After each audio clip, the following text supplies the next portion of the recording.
Hello everybody, and welcome back to this week's segment of Ryan and Verbov News. First, we want to apologize that we weren't able to air last week. We were both pretty busy, but thankfully this week we are back. So without further ado, let's get started with the weather forecast from Verbov. Hello, everybody, and welcome back to the weather forecast for next week in Wilmington and the northern Delaware area.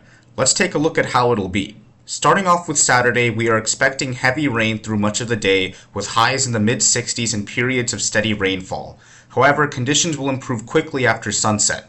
By Sunday, skies turn mostly sunny and temperatures surge into the upper 70s to near 80, giving us a warm and beautiful end to the weekend. Moving into Monday, another small system will swing through, bringing rain showers and much cooler temperatures, with highs only in the upper 50s. Sunny conditions are expected to return again on Tuesday, with highs climbing into the mid-60s, making for a rather pleasant and comfortable day. On Wednesday, light rain showers return, keeping temperatures constant in the low 60s. Those showers will linger into Thursday with highs in the mid-60s and mostly cloudy skies. By next Friday, expect partly sunny skies and dry conditions once again with highs in the upper 60s, which will set up a calm and comfortable finish to the week. So overall, a rainy Saturday, a warm and sunny Sunday, a cool and unsettled start to the week with alternating periods of rain and sun and improving conditions on Friday. That's all on the weather forecast for this week. Thanks for tuning in, and let's see what Ryan has to say in the architecture segment. Thank you, Verbov. Now, let's get started with this week's architecture news segment. For the past two times we aired, we looked at two American cities, New York City and Chicago. So for this week, let's go abroad to another city that's been building a lot of skyscrapers over the past decade, and that is Dubai in the United Arab Emirates. When you hear Dubai, you probably think of the Burj Khalifa, the current world's tallest building. It rises 2,717 feet or 828 meters tall and contains 163 floors of mixed-use space. The building was completed back in 2010 and today remains the current tallest building in the world. But in addition to that, Dubai's skyline has been rapidly expanding. As of 2025, it currently has 270 skyscrapers, which ranks fourth behind only New York City, Shenzhen, and Hong Kong. Furthermore, it ranks number one for most super tall skyscrapers, which are skyscrapers taller than 300 meters, with a whopping 33 super tall skyscrapers. But these numbers are only going to continue to grow as Dubai has several tall skyscrapers under construction. Let's take a look at some of them now. Let's get started with the Burj Azizi, set to become the second tallest building in both Dubai and the world. Burj Azizi will rise 2,379 feet or 725 meters tall with 133 floors of mixed-use space.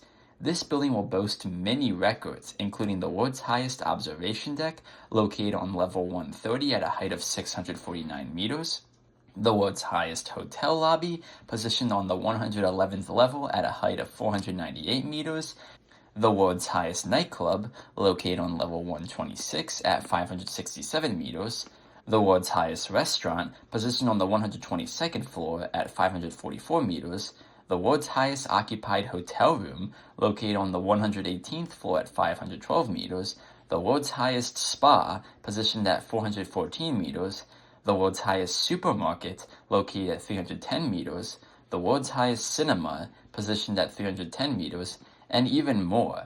Burj Azizi is expected to be completed in 2030. Next up is Burj Bengadi, set to become the tallest all-residential building in the world. Burj Bengadi will rise 1,952 feet or 595 meters tall and contain 105 floors of residential space. Burj Bengadi is expected to be completed in 2027.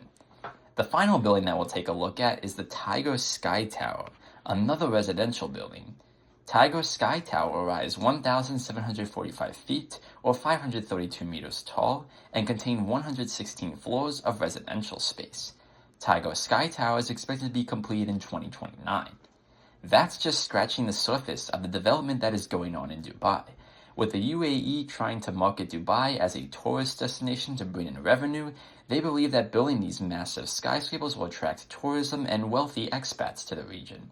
Whether that will continue to succeed is yet to be seen, but I can definitely say that they do need to improve their urbanism to make the city more walkable and expand their public transit, because right now the city is way too car-centric. That will cover this week's architecture news segment. Now, let's check in with Vabov to see what he has to say. Thanks, Ryan. Anyway, welcome back to the Political Roundup. Since we last aired, there have been quite a lot of major developments that have unfolded both here in the United States and around the world. So let's walk through the biggest stories that shaped last week and this week so far.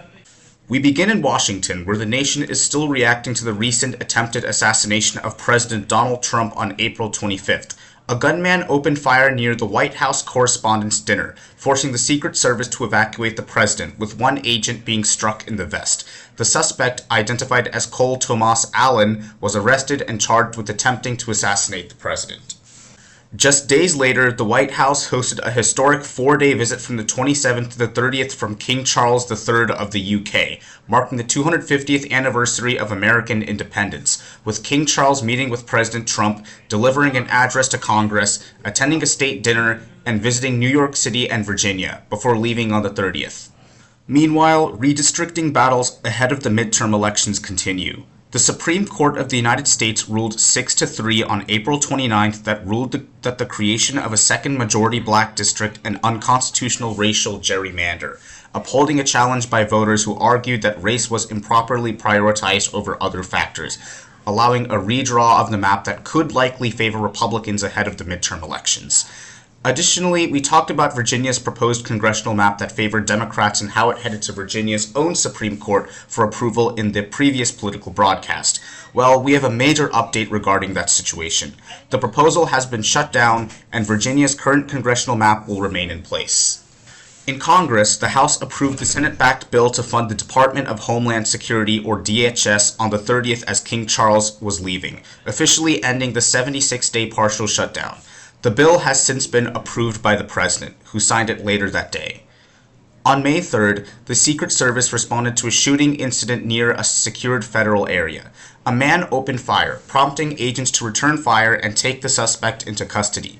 No protectees were harmed, but the incident triggered a brief security lockdown and renewed concerns about threats to federal officials. Later that day, former Trump attorney Rudy Giuliani was hospitalized in critical condition for an acute medical emergency. International developments now. In the West African country of Mali, large and coordinated attacks led by jihadist factions including the Islamic State and Jainim, along with Tuareg separatists, struck multiple cities in early May, including Bamako, Gao, Kati, and Kidal. Heavy gunfire, explosions, and assaults on military bases were reported, resulting in the country's defense minister Sadio Kamara reportedly killed by some accounts. The UN condemned the assaults and called for international support as the situation remains unstable. In the ongoing war in Ukraine, Kyiv has continued its campaign of long-range drone strikes on Russian oil refineries and fuel depots. Ukrainian officials have stated the attacks are aimed at disrupting Russian military logistics, and Western analysts report that these repeated strikes have significantly reduced Russia's refining capacity, complicating fuel supplies for its armed forces still fighting in Ukrainian territory. In South Asia, fighting continues along the Afghanistan-Pakistan border between the Pakistani military and the Afghan Taliban government, with both sides carrying out cross-border strikes in recent weeks, which has raised risk that the conflict will expand into a forever war if diplomacy does not resume.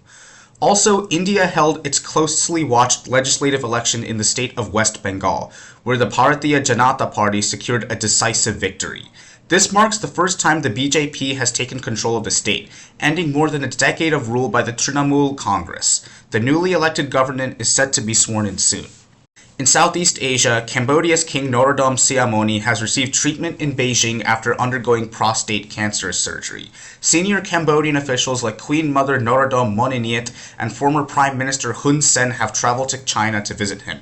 He has been discharged on May the 2nd, although he is expected to extend his stay in China for further monitoring.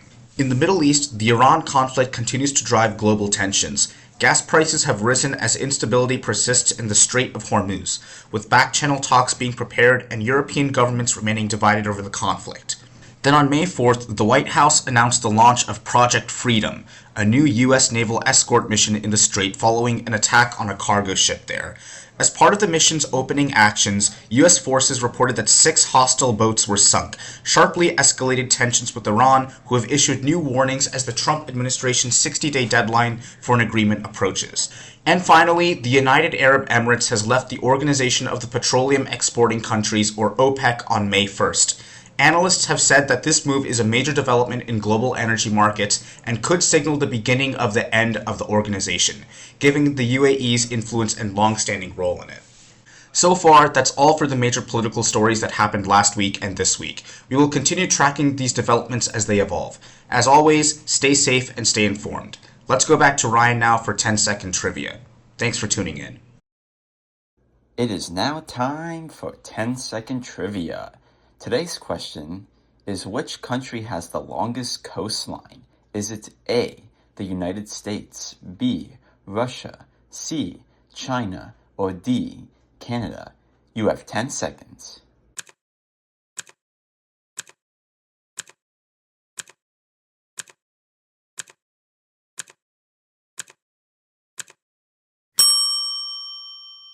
If you said D, Canada, you are correct. Canada has the longest coastline in the world, measuring approximately 202,080 kilometers, or 125,567 miles long. It is bordered by three oceans, the Atlantic, Pacific, and Arctic, and its extensive jagged shoreline includes over 36,000 islands, making it nearly 2.5 times longer than the second-place country, which is Norway. And that will do it for this week's episode of Ryan and Verbov News. If you'd like to be notified when we upload our next episode, be sure to subscribe to our YouTube channel. Thanks a lot for watching, stay safe and informed, and we'll see you in next week's episode.